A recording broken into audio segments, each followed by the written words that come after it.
Fire away. Okay. Good morning. My name is Amy Griffith, and I have health insurance under the Affordable Care Act. If I get sick or have a medical emergency, I'm covered. If I have any kind of issue where I need to make sure that I take care of my health, I have coverage. I'm a licensed clinical social worker, and I love my work, but it hasn't always been easy to get covered. Last year, I had an offer from an employer for health insurance that was very expensive, and currently I'm in between jobs, and so I don't currently have health insurance available to me through an employer. But both times I was able to enroll in health insurance through the Affordable Care Act. Without ACA, I might be choosing between paying my rent or student loans or getting medical care that I need. I currently pay a few $100s for my health insurance through ACA, but that's because of my income level. Some of the clients that I work with have health care available to them through ACA at no cost to them. And it's very important for a lot of the people that I work with because of physical, mental health, and financial struggles to have access to affordable health care. So for me and for them, the Affordable Care Act is vital. That's why I'm a supporter of the ACA, and I'm happy to be here to join Mayor de Blasio in fighting for New Yorkers' rights and access to affordable health care. Thank you. Thank you very much. Well done. All right, Wellington. Hello, good morning. My name is Wellington Pellerano. I'm 24 years old and live in the South Bronx. Until a few weeks ago, I was a porter working hard, supporting my family. Until October 28th, my life changed forever. I was diagnosed with a cancer called Hodgkin's lymphoma, better known as Hodgkin disease. About 3 days later, my health insurance was cut off. So I was a little lost, didn't really know what to do. Now I'm dealing with cancer, too sick to work, and now I'm lost, totally lost. So when you're in a situation like that, it's kind of hard to not lose hope. That's when I got a phone call from Miss Kitty Smallwood from the Get Covered program, and she eventually got my paperwork together and got me enrolled with insurance. Now I'm receiving treatment, getting my life back to the way it was, and thank you to Lincoln Hospital that's giving me cancer treatment. Thank you to Miss Kitty Smallwood who helped me get my Medicaid back, and thank you to the gentleman right here, Mr. Mayor de Blasio, who's about to speak next. And thank you for all being here, and let's try to get everybody on this program enrolled that's eligible, so everybody can have their life the way it's supposed to be. Thank you. Thank you very much.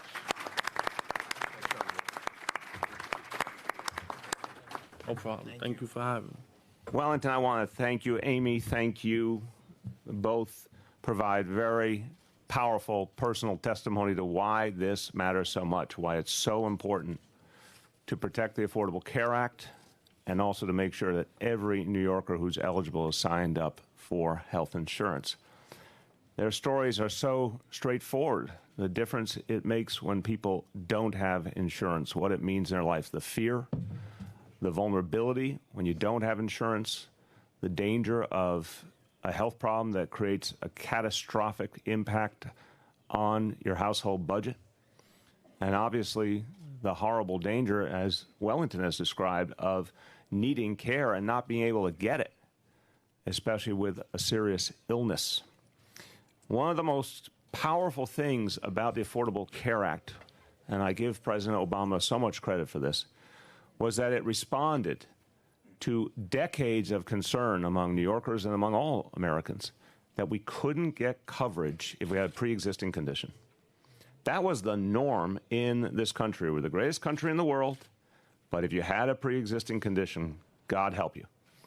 And for millions of people, that stymied their ability to get the health care they needed and created massive costs for families, often, again, debilitating costs. With the stroke of a pen, President Obama liberated this country from decades and decades of pain and families from that fear. All of that is now up for grabs. All of that is hanging in the balance, and so many other good elements of the Affordable Care Act. And we need to think about this in very human terms. We need to think about people who are striving to do the right thing. We have two hardworking New Yorkers to my left here, contributing to this city, striving to do all they can. And if it weren't for the Affordable Care Act, they would not have health insurance, period. And in Wellington's case, his life would be in danger for lack of care. It's as simple as that. Wellington, I want to particularly thank you for being willing to tell your story, because people need to hear.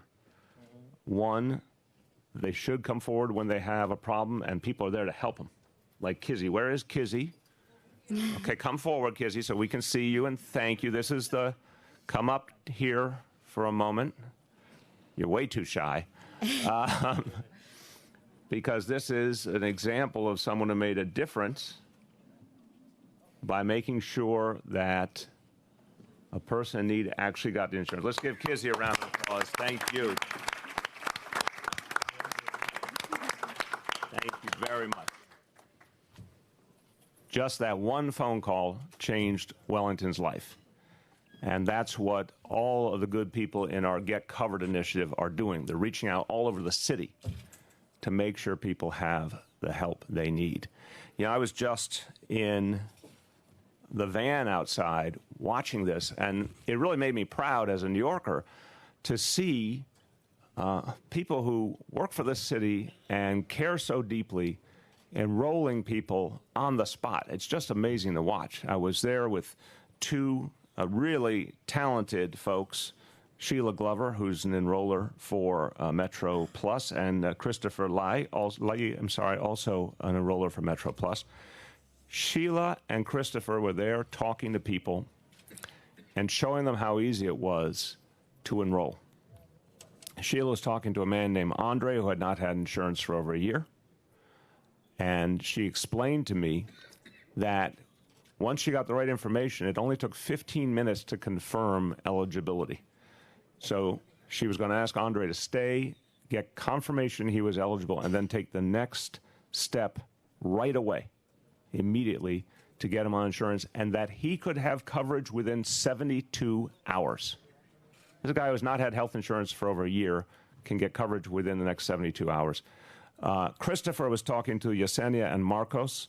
They're a couple who have serious health issues and unfortunately just experienced unemployment in the last few weeks, just lost a job and the health insurance that went with it. So these enrollers are doing amazing things for people right here and now. And the Get Covered initiative is making a huge difference in people's lives. You know, let's be honest about the moment we're in. There's a lot of fear. There's a lot of fear about the potential loss of the Affordable Care Act. President-elect Trump has made very clear he intends to repeal it. Many in the Congress have said the same.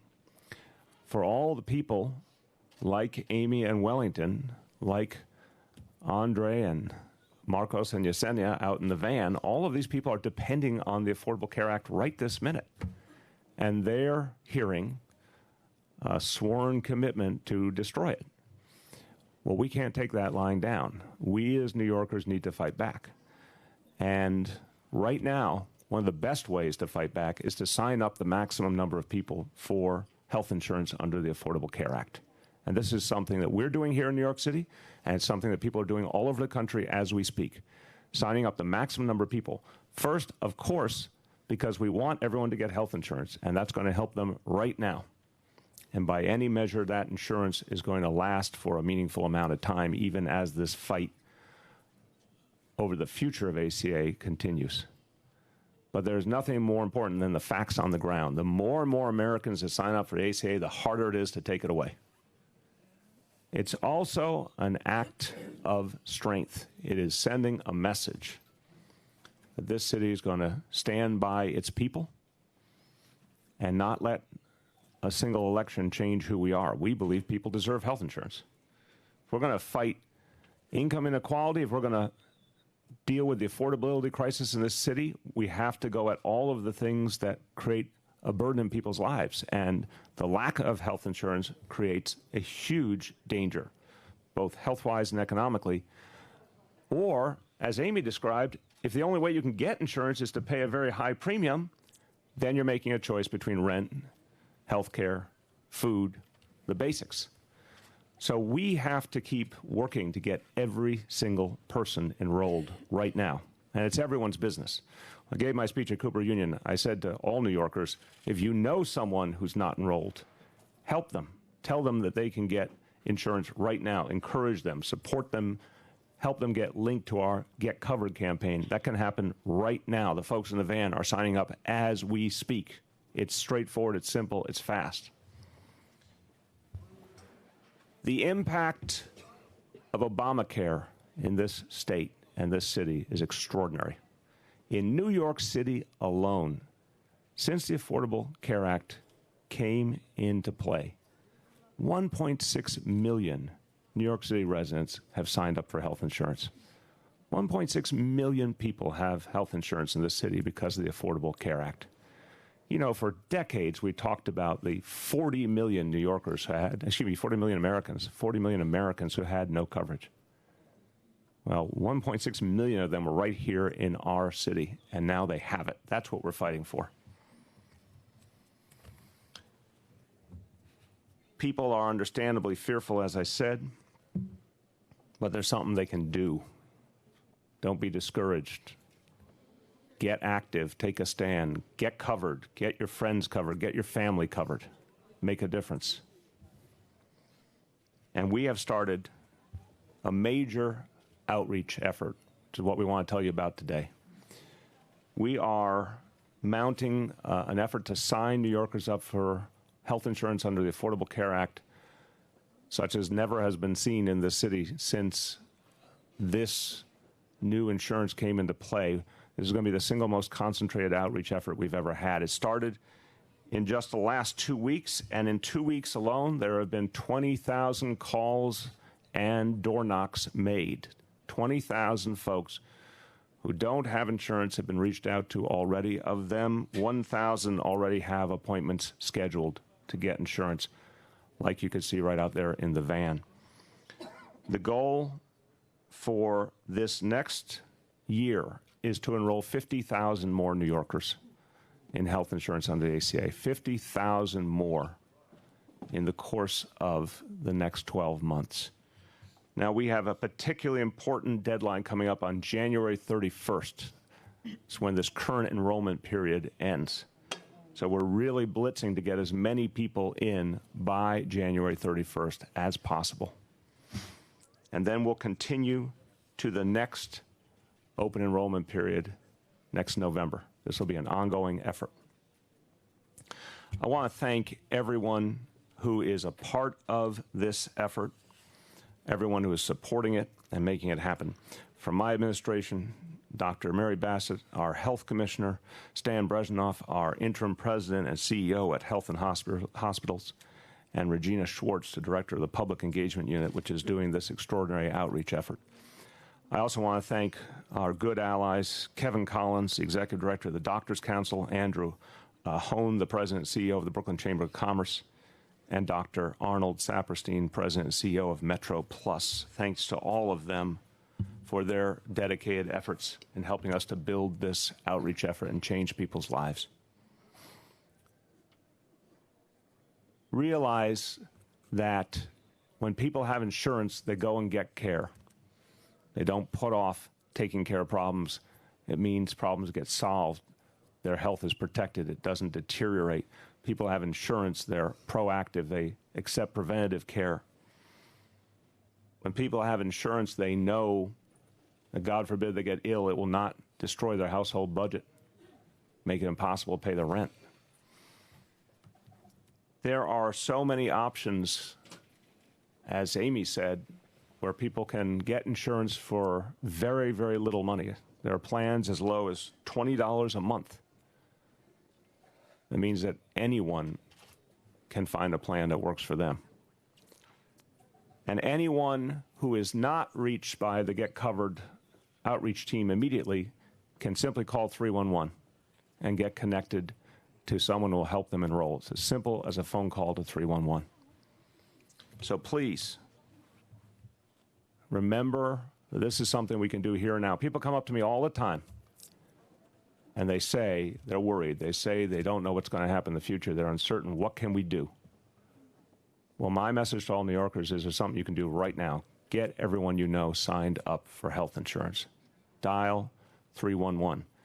When we say always New York, when we say we are going to stick to our values, we're not going to let an election change us, here's a real live example of it, something we can do to protect our own people. A few words in Spanish. Estamos listos para ayudar a los neoyorquinos si el nuevo gobierno intenta revocar o debilitar Obamacare o Medicaid. Vamos a usar todos nuestros recursos para que nuestra gente pueda tener el cuidado de salud que necesitan. Llamen al 311 para saber si son elegibles para un seguro médico gratis o de bajo costo. Now I want to turn to someone who for decades has been one of the strongest voices for protecting New Yorkers who deserved health insurance and deserved the basics in life, the president and CEO of the Community Service Society, David Jones.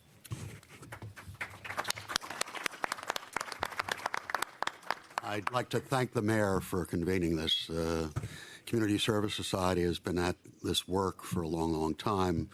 In 1863, we helped create the Hospital of Special Surgery. I was not there at the time, but sometimes it feels that way. But we've been actively working. Actually, the mayor may not remember, we created the first managed care consumer assistance project, which was a precursor to trying to get more people enrolled and access. And it was a city council and the mayor who was on it who helped us do that, creating one of the largest ombuds programs in the country, which still exists now in Community Health Advocates, which is statewide. So we're very happy to work with this project that the city is doing because it's so integral to the issue of poverty. My agency focuses on poverty in New York. And as you may know, one of the chief reasons for bankruptcy in America is a health crisis. And obviously, if ACA goes down, if Obamacare goes down, we can see those numbers spike once again. A disaster for the poor, a disaster for the people of the city of New York generally, and a real danger. Some of my founders were not so much interested in the sickness of the poor. They were worried about an infectious disease. And having large numbers of the population afraid to get care, unable to get care, endangers every New Yorker in their walks of life. So again, this kind of message to get everyone enrolled, we are going to be arm in arm with the city in this work. We can't think of a more vital thing that both helps people on the grounds. The stories that you just heard to start this are just the tip of the iceberg in terms of the suffering people without insurance, but it's also for us all. This is a safety net that saves every New Yorker, no matter what income level they're at. So I welcome the opportunity to work with the city and the mayor. This is an important project, and enrollment by January 31st can't be more critical. Thank you very much, David. I want to thank you.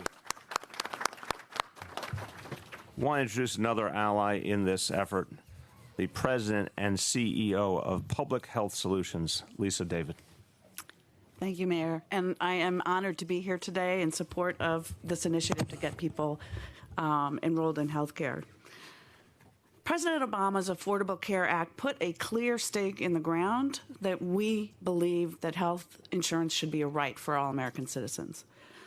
The Trump administration and new Congress have stated that their very first priorities are going to be to repeal the Affordable Care Act and defund Planned Parenthood, putting a clear stake in the ground that we don't care about people having access to affordable insurance or women having access to contraception and reproductive health or health equity in general. But we live in New York, where our mayor and our governor have clearly stated that they will fight to preserve access to insurance and reproductive health. We live in New York, where women who are pregnant have access to Medigate regardless of their documentation status.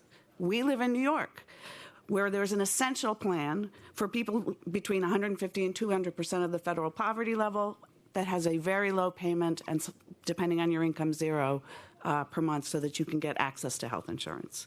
So I applaud this effort to get New York City covered as many people as possible by the end of January. At Public Health Solutions, we're one of the large one of our services. We run a large navigator program. We enroll over 27,000 people and families a year, many of whom are low income, many of whom are immigrants that are Medicaid eligible.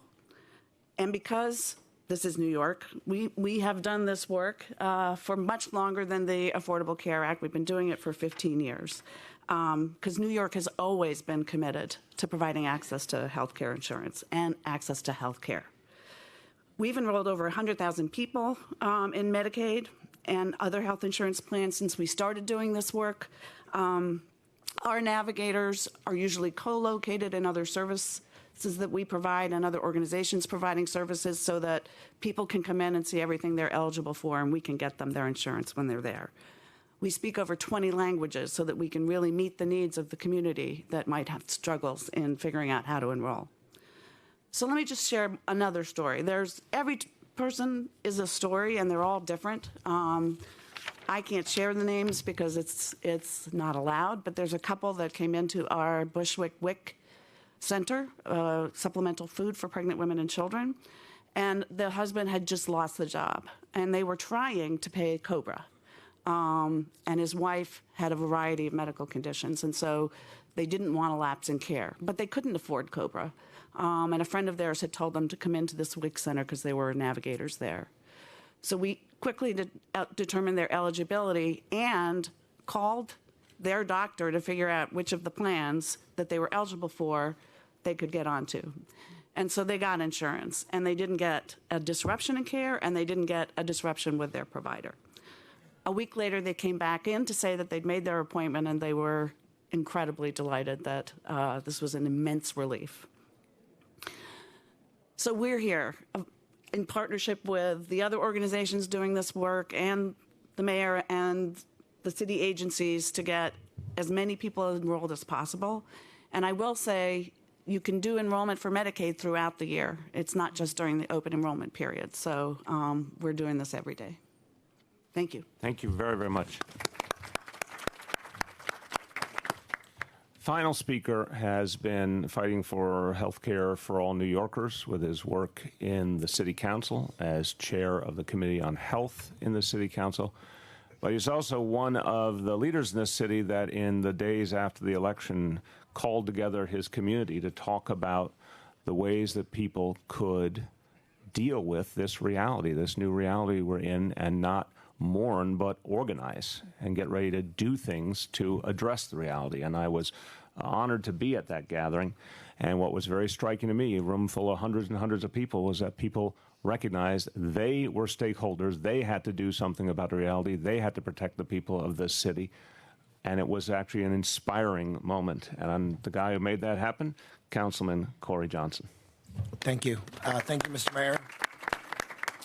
I want to thank you for your leadership. I want to thank Commissioner Bassett for being here, and also Stan Bresnell from Health and Hospitals and all the organizations. I'm not going to read off my prepared remarks because I think most of the statistics that I was going to talk about have been given already. I just want to talk personally about my own experience, which is I am HIV positive, and I have been HIV positive for 14 years. And when I tested positive when I was 22 years old, back in 2004, I lost my health insurance 2 weeks later. And it was horrifying and scary. And I'm very lucky now that I'm on the New York City Council and I can have health insurance and I can afford my medicine and go to the doctor and do all those things. But there were many periods of time where I had health insurance, I didn't have health insurance. I qualified for COBRA. I didn't qualify for COBRA. I qualified for the AIDS Drugs Assistance Program. I didn't qualify for it. And the amount of stress and anxiety and anguish that caused me trying to take care of a chronic condition and try to stay healthy and try to stay adherent to my medicine was extraordinarily painful. And my story is a story that many New Yorkers face. Wellington here sharing his personal story about what he's going through. And I think it's really important to say this. What the Republicans and the president-elect are proposing is immoral. It is immoral. People's lives are at stake. This is not a numbers game.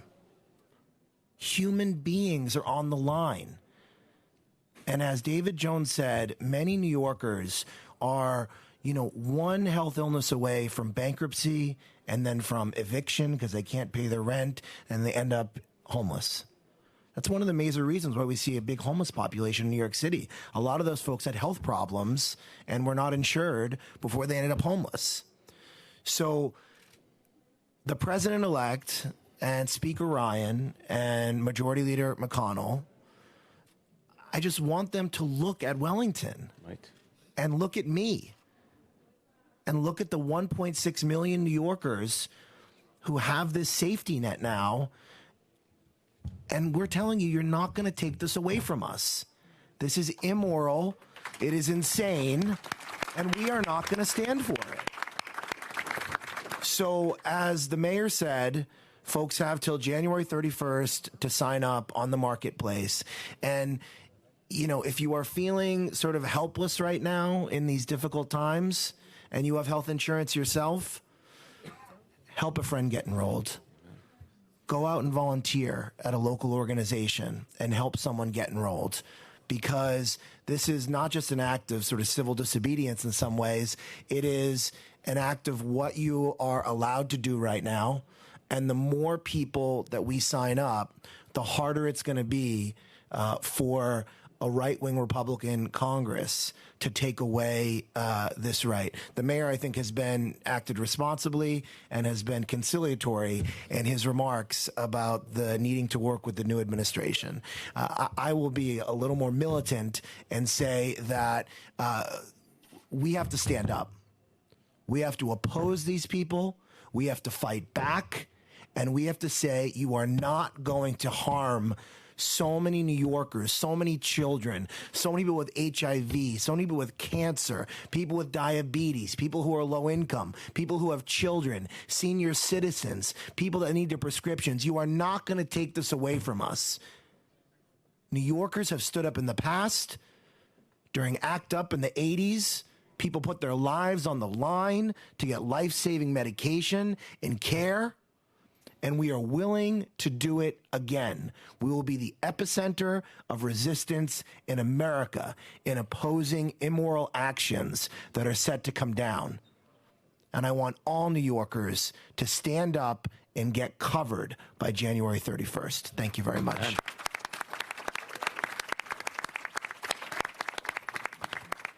I want to thank Corey for really being blunt with people about what he went through. Because remember, talk about immorality. Imagine just a few years ago in this country, if you found out you were HIV positive, you were dropped immediately by the insurance companies, right? If you found out, like Wellington, you had cancer, you were dropped immediately. That's what we used to experience all the time. And we got saved from that by Obamacare, and now it's threatened. So there's something everyone can do. There's going to be people all over the city with these flyers. If you want to give a really good holiday gift, here it is. Get people signed up for insurance. There's no more wonderful thing you can do for someone and their family than reach out to one of the hundreds of thousands, and I want to emphasize that, hundreds of thousands of New Yorkers who are eligible but not insured. Give them the gift of life. Give them health insurance that will help their lives, will help their families. And it's so simple to do. That's what we can do to fight back and make people's lives better this holiday season. Let's take questions on Get Covered and insurance issues, and then we'll go to other topics after. Yes. Mr. Mayor, just to clarify, you're trying to enroll 50,000 people before January 31st? 50,000 people over the next 12 months, the most possible by January 31st. So what's the number of people that you have out there that will qualify? I guess it's more than 50,000. And if you get that number, 50,000 enrolled, how much money is that going to save the Health and Hospital Corporation? So I'll start, and then my colleagues, Stan Bresnoff and Mary Bassett, Regina Schwartz, can jump in turn. Broadly, and these are broad figures, broadly there are almost 500,000 New Yorkers who are eligible and don't have insurance. They're eligible under the Affordable Care Act, and they don't have insurance. So we've got a lot of people that we're trying to reach, and we have a lot of information about them. So that's why those first 20,000 calls and door knocks were going right to people that we know are not enrolled but are eligible. And again, to have 1,000 appointments made in just 2 weeks' time says that there's a real hunger for this, and we're reaching people effectively. We're going to keep blitzing over these next weeks to reach more and more people. The effort over the next year will cost between the advertising we'll do for the Get Covered initiative and the actual workers who will go out and enroll people. That's about $8 million. We expect to make that money back many times over in terms of savings at the Health and Hospitals Corporation. So Stan, Mary, you want to jump in? So that number of 50,000 people are coming to us to be treated. And in their current status, uncovered, we absorb the entire cost of the treatment. So depending on the levels of expenditures and the continuing care that they might get, we have an estimate of around $40 million that this could be worth. Yeah. Are you ready for the potential blowback from the president-elect and his team about your comments today? And also for New York City Well, can you give us some statistics about how many people called in, what has the average been for that? Am I ready? I was born ready.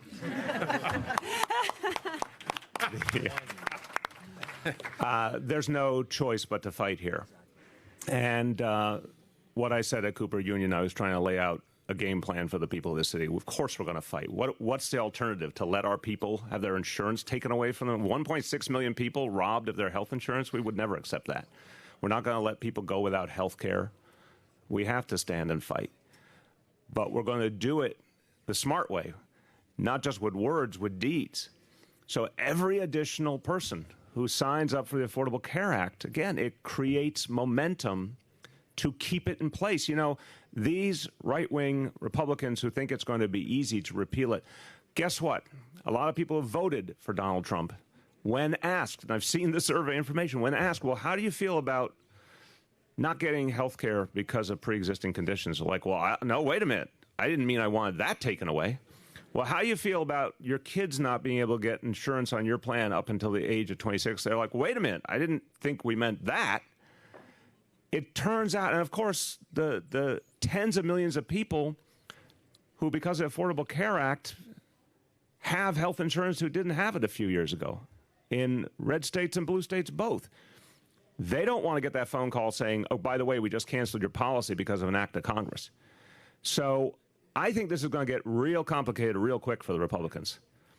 And we want to make it even more complicated by increasing the number of people who are signed up. So this is one of those moments where the sort of the human, as Corey said, the moral imperative of signing people up and getting them insurance combines with the strategic imperative of doing everything we can to defend the strength of the Affordable Care Act. They both go together. What are they going to do to us? They're trying to take away health insurance for 1.6 million people. What's worse than that? Right? We have to stand and fight. And by the way, if they try and penalize us further, I think it will undermine everything they're trying to do. They're trying to penalize a city that's trying to insure its own people and help its own people. I don't think that'll fly.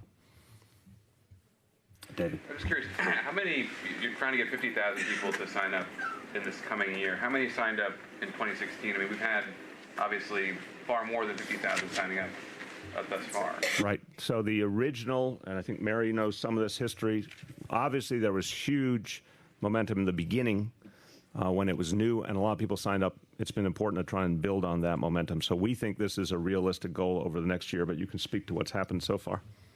Sure. So the number that the mayor gave covered 3 enrollment periods. So over 3 enrollment periods, 1.6 million New Yorkers signed up for health insurance through the exchange.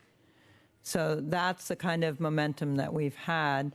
In setting a target at 50,000, the Get Covered initiative is increasing by 20,000 our previous targets, which were at about 30,000 people newly signed up over a year.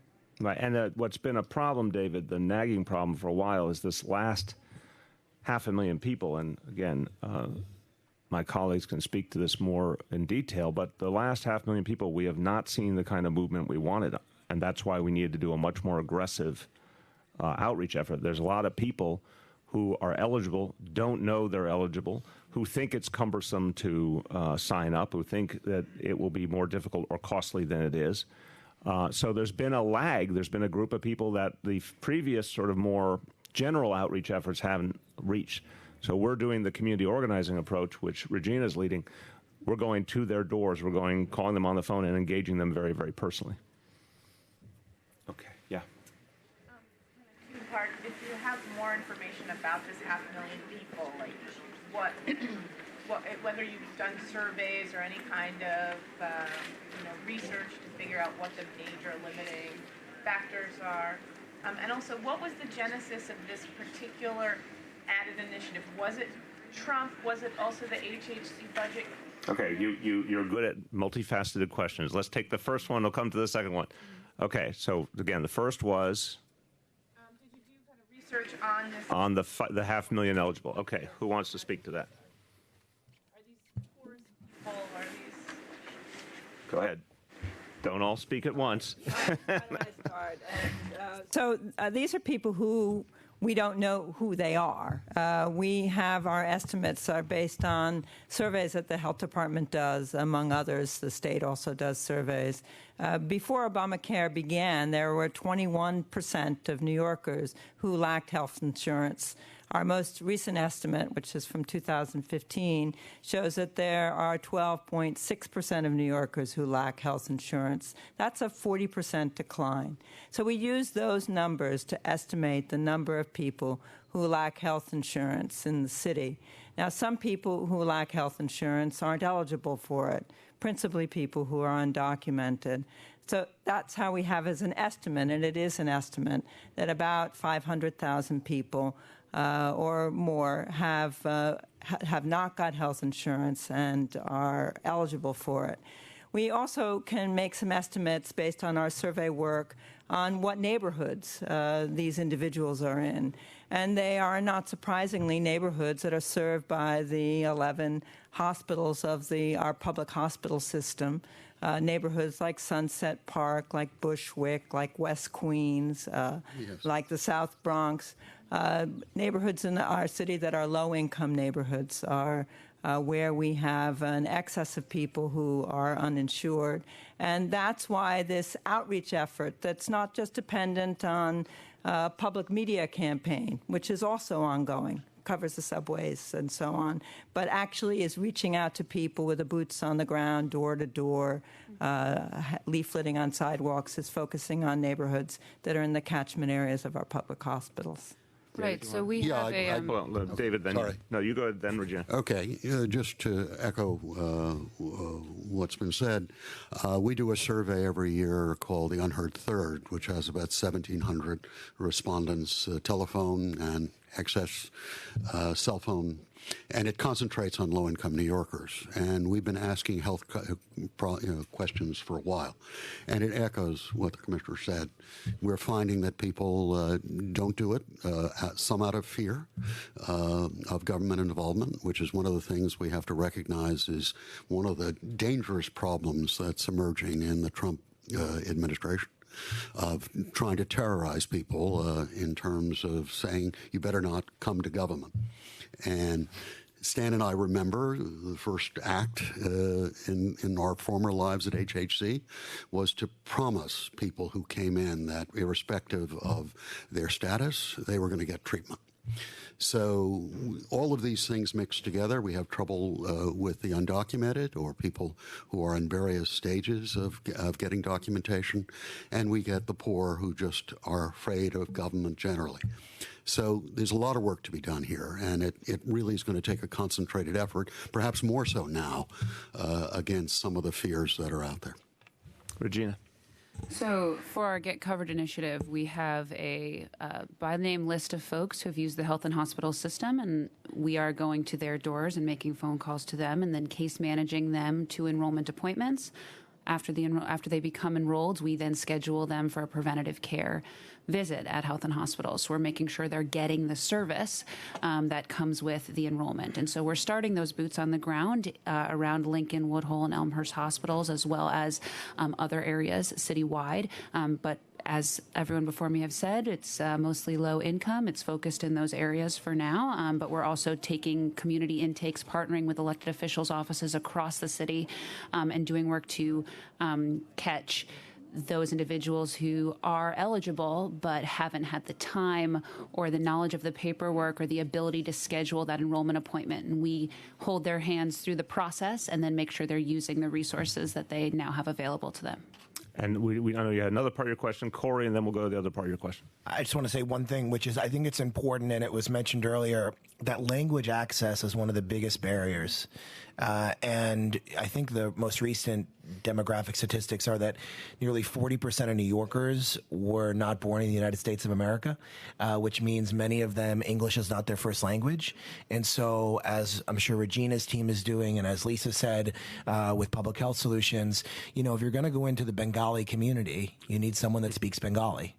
If you're going to go to Sunset Park and do outreach to the Chinese American community, you need someone who speaks Mandarin and Cantonese. And so one of the major factors is making sure that you have certified application counselors that do this type of work that are culturally competent to let people get those access. And then lastly, I would say this Get Covered initiative is not new. The city has done it every time there's been an open enrollment period. I think it's just sort of a relaunch for this enrollment period, but the city's been very successful in the past in the previous Get Covered iterations. Actually, friendly amendment to that, Regina can speak to it.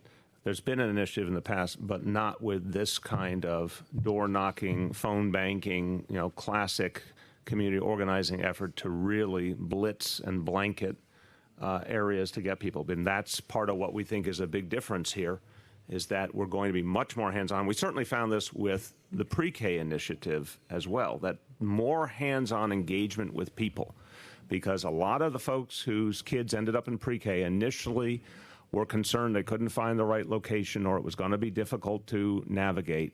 They got an enrollment specialist who saw them through to the right site.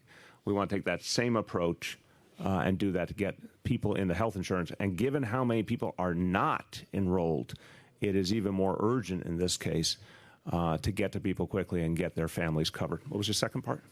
Just the genesis of this particular new push. I don't Get Covered NYC, is it correct to say that's new or no? Regina, why don't you talk? Yeah, the boots on the ground portion of it that are proactively engaging folks that we believe are eligible but uninsured at their doors and at the phone, and then that case management of them to the enrollment appointment with a certified enroller, that part is new. There have been folks previously in community-based organizations and in hospitals and DOHMH and HRA and Metro Plus and some of the same Get Covered messaging that has happened before, but you have never seen folks out at doors with the Get Covered sweatshirts and making phone calls, and our team that is, of course, incredibly multilingual, making sure that we are giving people services in the languages that they need. And that come out of looking at the HHC budget and thinking about, or looking at HHC. It's an example of two parallel goods. This is critically important, as has been described for New Yorkers, and it makes a tremendous difference in people's lives to not rely on emergency rooms and episodic care and so on. It has implications for their economic lives, their ability to hold a job, and it's good news for the HHC budget, and that's a very good thing too. Right, and we, as you know, from our vision of how to address the health and hospitals dynamic, getting more people covered was important already before November 8th. One of them, we were already going to do a major outreach effort. One of the things that has put this sort of into a supercharged dynamic is that we do not want people to shy away from coverage under the Affordable Care Act because they think it's not going to be there. And again, this is another dangerous element of the moment we're in. The people who need help are going to say, why should I bother? It's going to be repealed. We have to show them not only will they get health insurance for a meaningful period of time under any scenario, but one of the best ways to save it is to sign up. Yeah. You alluded to it just now, saying you don't want people to shy away from it, and you've talked about this as kind of a way to block resistance. But I mean, are you worried at all about the implications of encouraging people to sign up for something that they might then abruptly lose, just as far as how it will affect them personally? Fair question, but consider the alternative, which is people continue without insurance, which is the most unacceptable state of affairs. Our vision is that from everything we understand of even the most draconian approaches to repeal, you're still talking a year or more before anything could actually be implemented. So anyone who gets health insurance for a full year, their family has health insurance for a full year, that's a huge human impact to begin with. As I mentioned, I think it's going to be a lot harder for the Republicans to repeal this than they think. So we don't want to bet on failure. We want to bet on success, that there's going to be a huge fight. This is going to be one of the most dramatic fights in the new presidency to save what was, I think, President Obama's #1 accomplishment, which has massive support in this country. And every public opinion poll shows it. So I think the winning strategy is to say, let's believe we're going to save this. Let's get people enrolled as part of saving it. But even under the worst case scenarios, people will have insurance for a meaningful amount of time. And then, God forbid, it was gone. We at least have them working with us so we can help them find other alternatives. Yeah. Can folks who are not here legally sign up for this? And second, how much does that cost HHC serving those people? Yeah, that's a big challenge. So Stan and Mary, you want to speak to that?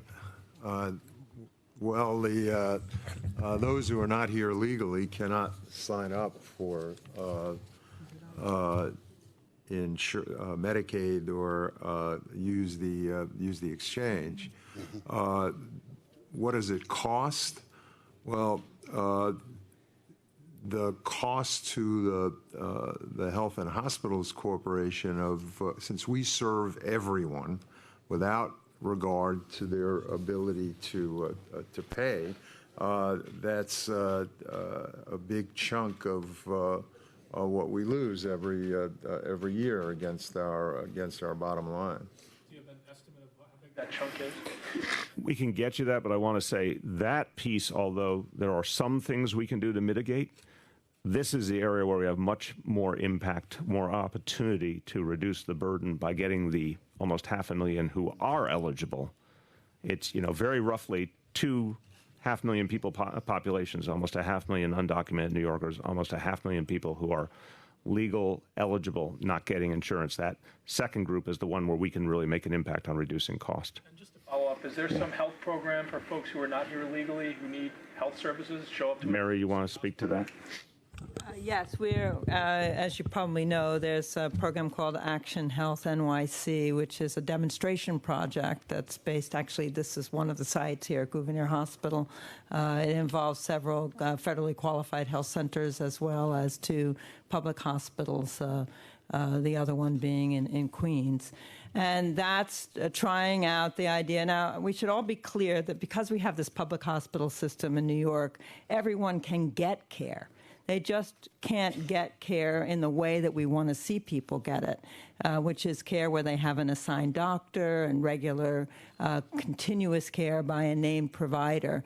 And that's what Action Health NYC is doing. It's piloting with philanthropic support the idea of giving people case management on top of their access to these facilities with a fixed fee scale. And the enrollment is complete. And we are looking forward to being able to talk about what we've found from it. Just let me just add real quick that this is the classic conundrum of American healthcare. If people don't have insurance is the guaranteed way to make sure they get their health care through the emergency room, which is the most inefficient. When it's already too late, when someone's really sick, it's the most expensive. Everything in American healthcare is trying to, and certainly this is the idea of the ACA, reorient people to preventative care, having that primary care relationship with a doctor or a clinic. So it is imperative that we move everybody onto insurance so we can actually get them to get health care the right way. What's your last follow? What is case management? Oh, it means that there's somebody who helps you to coordinate your care, who follows up and reminds you to keep your appointments, helps to navigate the healthcare delivery system. So it applies to a whole range of potential activities, but in this case, it's to make sure that you get your appointments, to help you keep your appointments. Okay, back there, yep. Mr. Mayor or Dr. Bassett, does the city have any contingency plans in place in case Obamacare is repealed or portions of it are dismantled? As I said, by everything we understand at this point, even on the worst case scenarios, there's still a substantial play out here where the existing insurance policies will continue. So we would have time to build that contingency. Right now, the focus is on never ending up in that situation. And I really believe it's a simple thing. The more people sign up, the harder it is to get away, to get away with repealing it by the Republicans. And we also have an obligation just get as many people covered right now because of the virtues of getting them covered right now. So we'll have time to see how this plays out and attempt contingencies. I got to be honest with you, they are not easy contingencies. There's just one sort of ray of hope here. A recent Georgetown study indicates that the worst impacts will be in red states among voters. I think this has been brought up, who may have voted for Trump but never had any idea how bad this could be for them.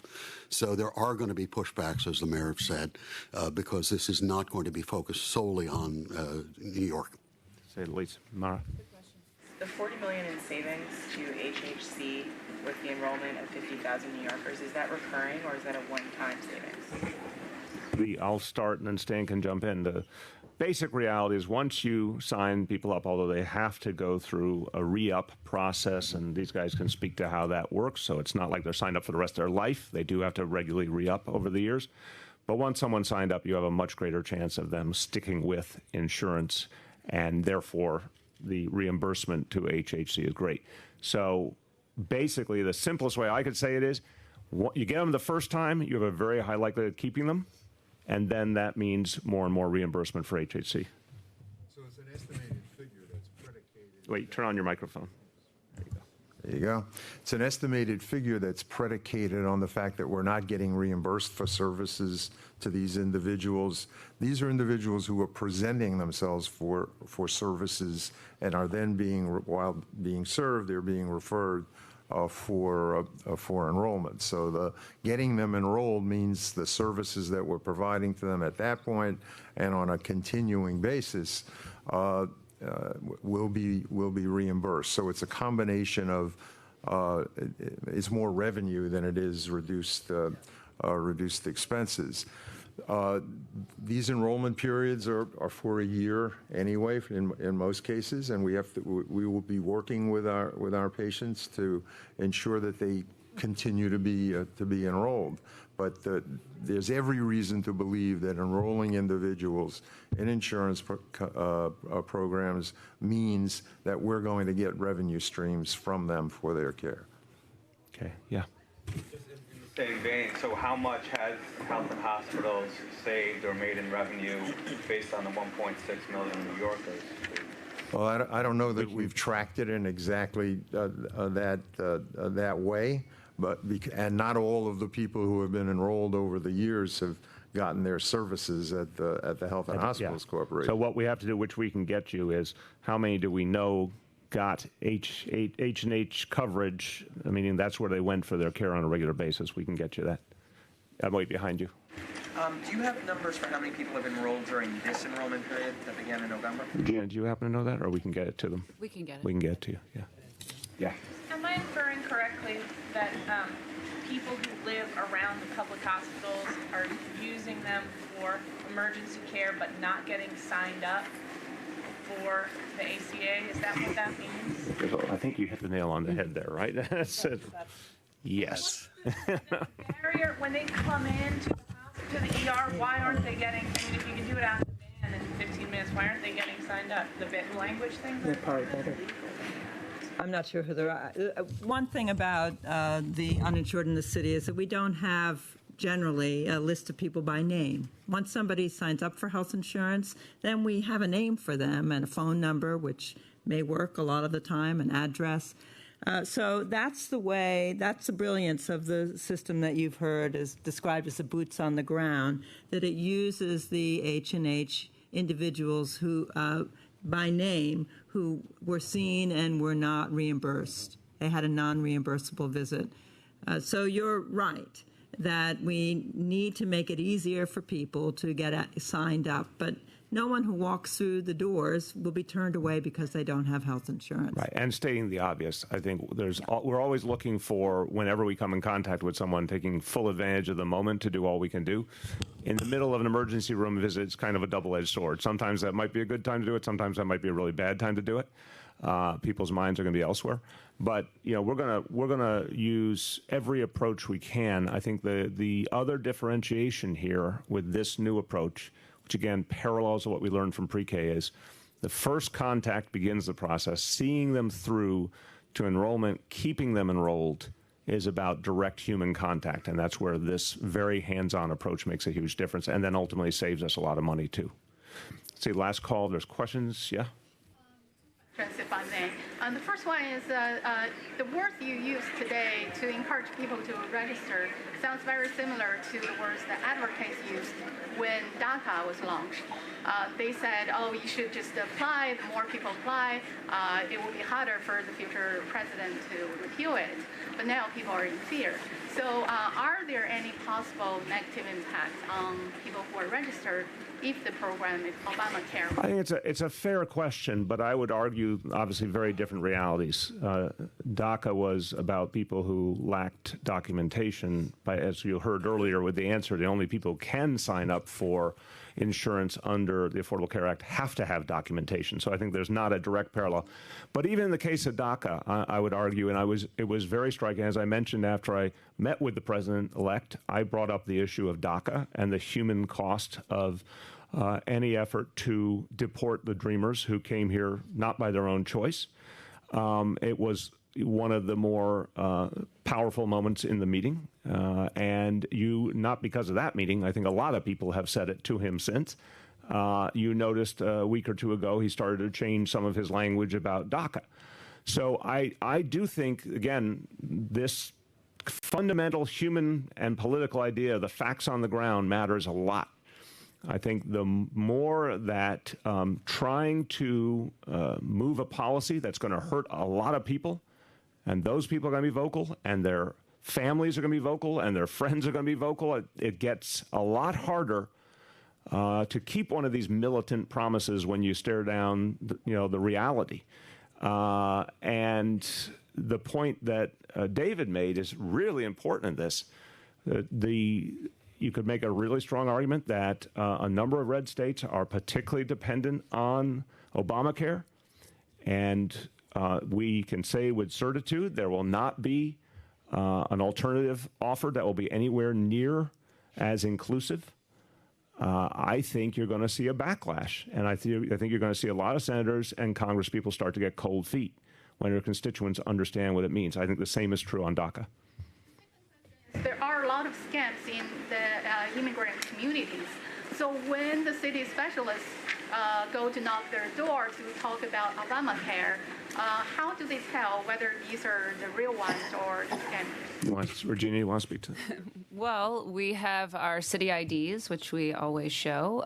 We are not taking their information from them directly. We are talking to them about what they need in order to enroll, and then we are scheduling them for an appointment with the certified enroller. And we are making sure that they are then paired, that they go to the certified enroller, that we accompany them if they need help with a specific language or a specific setup. So everything that we are doing is formalized, and it's going through the certified enroller process. Okay, last call on this topic. We'll go to other topics in a moment. Last call on Get Covered. Going once, going twice. That was like a half hand there. All right. Let me offer to everyone else. I know you have other things to do, so feel free to go do other good things. Let me say my goodbyes. Thank you very, very much.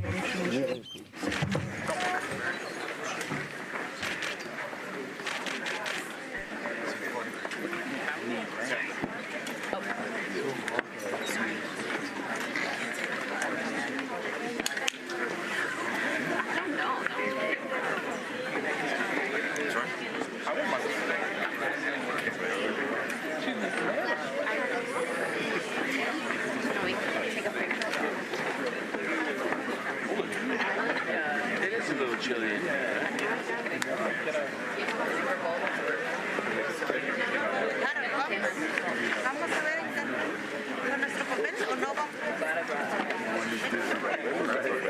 Wait, this is journalism?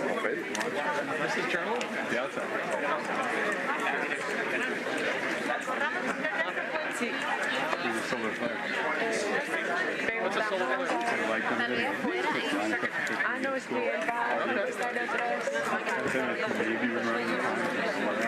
No, we love the like. Yeah, I'm a big fan of that. I like any kind of flare.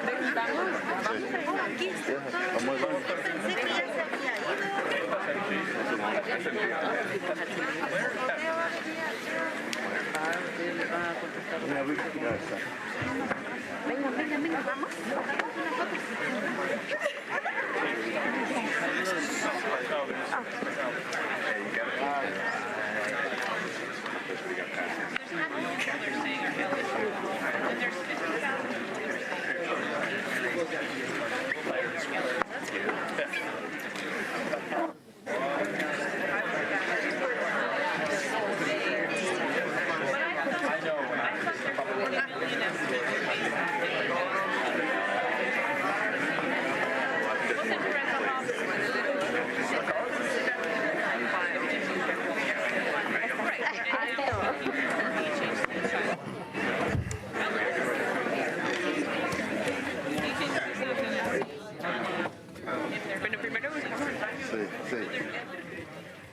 Okay. Okay.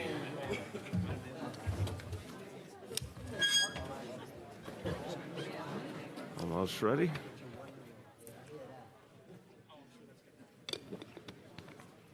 Because you have such a fast hand, you get to quick draw there. All right. Okay, fire away. So, Christmas markets in the city. Yeah. Specific threats, any specific measures by the No specific threats and definitely specific measures. NYPD is reinforcing the Christmas market locations around the city. Critical Response Command and Strategic Response Group are deployed right now. It will happen within just an hour or two after the attack in Berlin. And we will continue that as long as we deem necessary. Further, there's been a special outreach effort to truck rental agencies to deepen the dialogue. This is something that NYPD had developed a long time ago as a general outreach to make sure there was a deep connection to those companies so they knew if they saw anything suspicious that they could report it in right away. Went back and went to a number of companies. NYPD went back to a number of companies in the last 24 hours to check in and to check for anything suspicious. Obviously, so far, nothing has been brought up.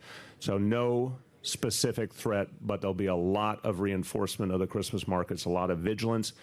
Definitely another opportunity to say, if you see something, say something. If you see anything, if any New Yorker sees anything suspicious around one of these Christmas markets, we need to know right away. Yeah.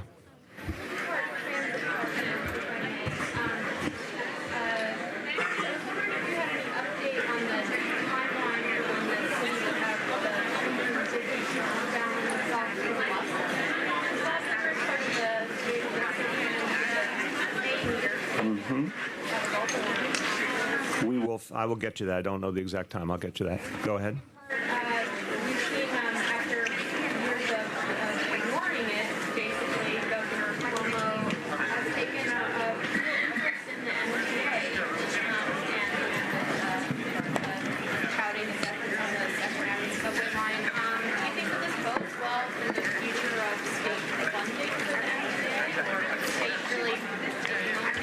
It could. I mean, look, first of all, I always appreciate it when you remind your many viewers, listeners, and readers that the MTA is controlled by the state of New York, and that the people of this city should make their concerns known to the state of New York.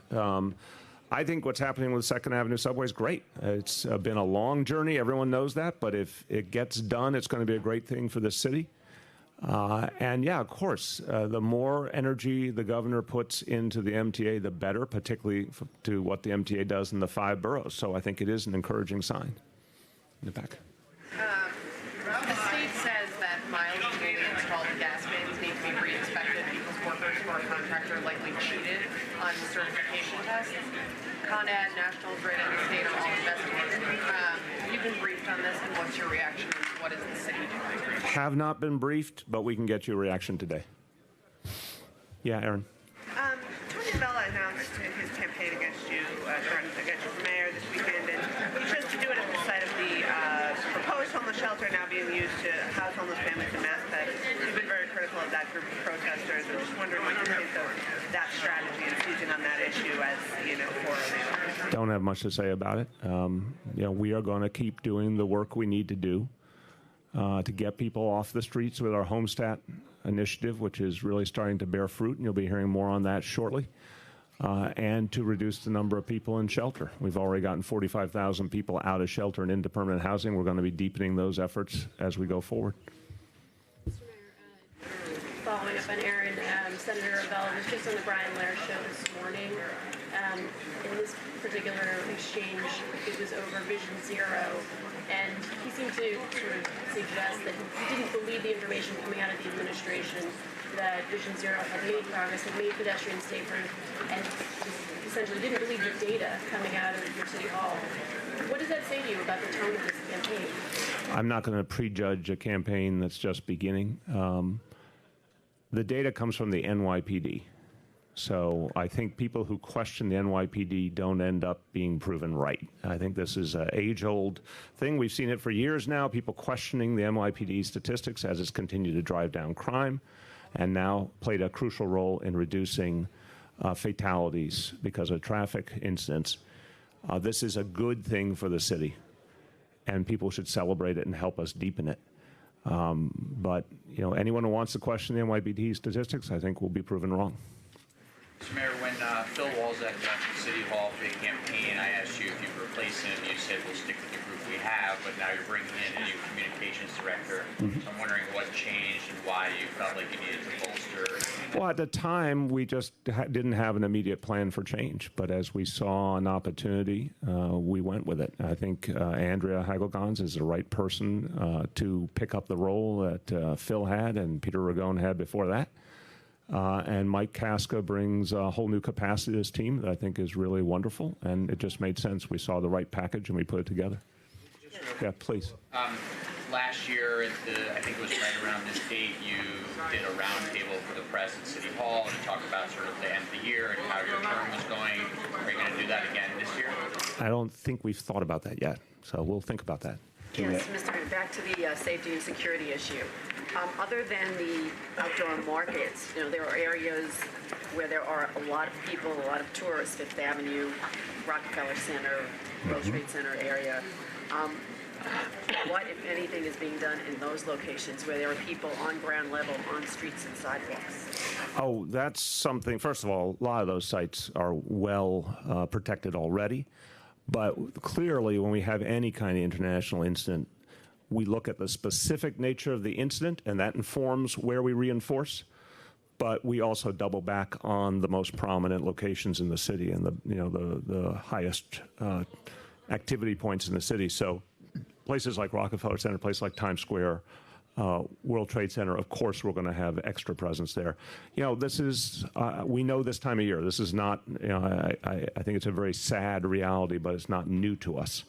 Around the holidays, from Thanksgiving to New Year's Eve, we're at a heightened state of alert on top of our already high state of alert, and we move our assets constantly to keep locations safe. Please.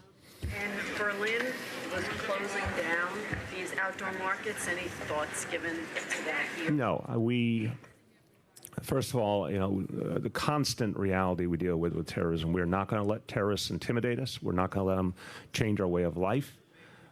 We have extraordinary capacity here to protect our own people, and we are vigilant against such attacks. So it's very important that we continue to go about our lives here in New York City. Yeah.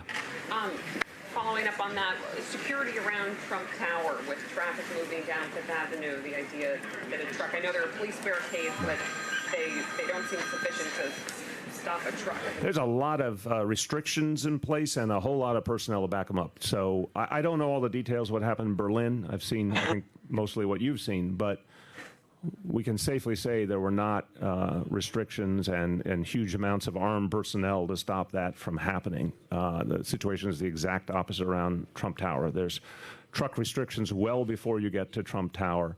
There's an extraordinary number of officers, including with long guns. They would be in a position to stop anything if there was evil intent.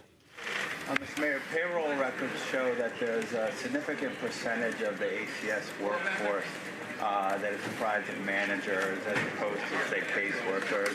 Just wondering if you have any concerns about the agency perhaps being a little too top-heavy with managers and whether that might be something that you'd like to take a look at. We'll keep looking at everything we can do to strengthen ACS. Again, I remind you and everyone that this is an agency that has between 50 and 60,000 cases a year, and in the vast majority of cases protects children very effectively.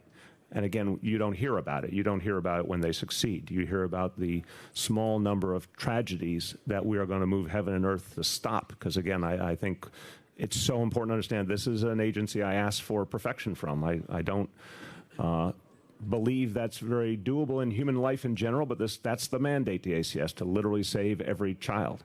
And we'll keep providing them the resources and the personnel and the reforms, whatever it takes. I think, to your question, we've worked to reduce caseloads over the years. Some of that started in the previous administration. We've deepened that. But I think another important point is you do need a substantial amount of supervisory talent because these are very complicated cases, and it's important that higher-level people get eyes on them. So as part of all the reviews that we're doing now, we'll have more to say on that, but I don't think it's as simple as saying you don't want a lot of high-level talent. I think you do need a very substantial amount of high-level talent. Okay, go ahead.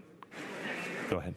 Oh, Ms. Ray, you were on Errol's show last night talking about Campaign for New York and MIH as a priority, and you implored reporters to look at your foes in those fights. I've looked at MIH, and the only foes I find are the construction unions and New York Communities for Change, the affordability advocates like NHG. Who are the powerful foes of MIH in your mind? I think all those folks, obviously. I think there was, as you remember, a lot of opposition locally on, unfortunately, mistaken assumptions about what it would do. And when we started that fight, I think a lot of you were predicting we would lose. I remember it vividly. And so it was, I was convinced. I remember during the Bloomberg years, many advocates said, one of the biggest change makers would be to have mandatory inclusionary housing. And of course, the Bloomberg administration would never even entertain mandatory requirements for developers. So when we started to move on it, there were organized forces, and there was obviously some of the classic New York City NIMBYism at play as well. But it was a tough fight, and we had to reinforce it. Did you feel like you were fighting the real estate developers on it? I think there were some developers that didn't like it for sure, but I think it was all of the above is the answer. There were elements of the real estate community, there were all the individual organizations you mentioned, and there were a lot of folks locally. But what was, to me, most distressing was this was something to put new requirements on developers and maximize affordable housing. And a lot of people were not getting that message. They were getting a very different message about what it was, and we had to set the record straight. In the back. Mr. Mayor, there were repeated emails to the Department of Homeless Services. Speak up a little, I'm sorry. Repeated emails to the Department of Homeless Services regarding the Bushwick Economic Development Corporation. This is the nonprofit that oversaw the apartment where the two infants were killed by steam a couple weeks ago. Have you talked to DHS about the fact that they received repeated warnings about the conditions of the apartments that the Bushwick... I have not seen the emails you're referring to, so I can't comment. We'll certainly get you a comment, but I don't know specifically what you're referring to. Are you at all concerned, though, that DHS received warnings about the conditions of these? Again, until I see what they are, I can't comment. I'm obviously concerned. This was a tragedy. As you know, I went there and saw it with my own eyes, and it's very, very painful. But I want us to be very careful about understanding the difference between what folks involved knew and didn't know. And so far, I have not seen anything that suggests to me that there was a way to know anything like this could happen, and it was unprecedented unto itself. You know, this is a time of year for reflection, for looking back. I'm wondering, looking back over the last year, what would you say is the biggest mistake that you made this year? Look, I think I'm not going to give you a snap answer on that. I feel, looking back on the year in general, I feel very satisfied with the year because on the big things we came here to do, pre-K and continue to increase the graduation rate, the test scores. I feel good about that. I feel good about the reduction of crime and the fact that we're continuing reform in the police department. You know, the big things, I think there's a lot of good news in the city. Obviously, the 60 million tourists is a very good piece of news for this city. You know, I continue to be very concerned that we have to find new ways to address the homelessness issue and better solutions. But I think some of those are starting to really take hold. So I don't have a simple answer for you. I'll give that some thought. And I didn't say that at all. I said I don't have a simple answer for you. I want to ask about the Laura Anglin of I know Tony Shores had come under some criticism where people were questioning whether or not he was overextended with his vast portfolio earlier this year. Is the appointment of Ms. Anglin a way to address some of the, I mean, are you trying to help him out, take some of the duties that he has off of his plate?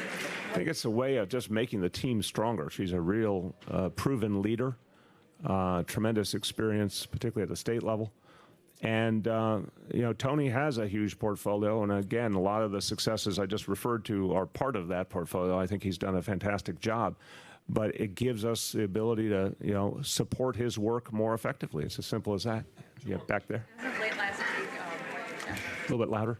as of late last week, one of your staff members had said that no one from City Hall had been called to testify in the federal or city grand juries. Has it changed since last week? The lawyers can give you updates on anything that's going on with that. I don't want to speak about stuff I'm not sure about.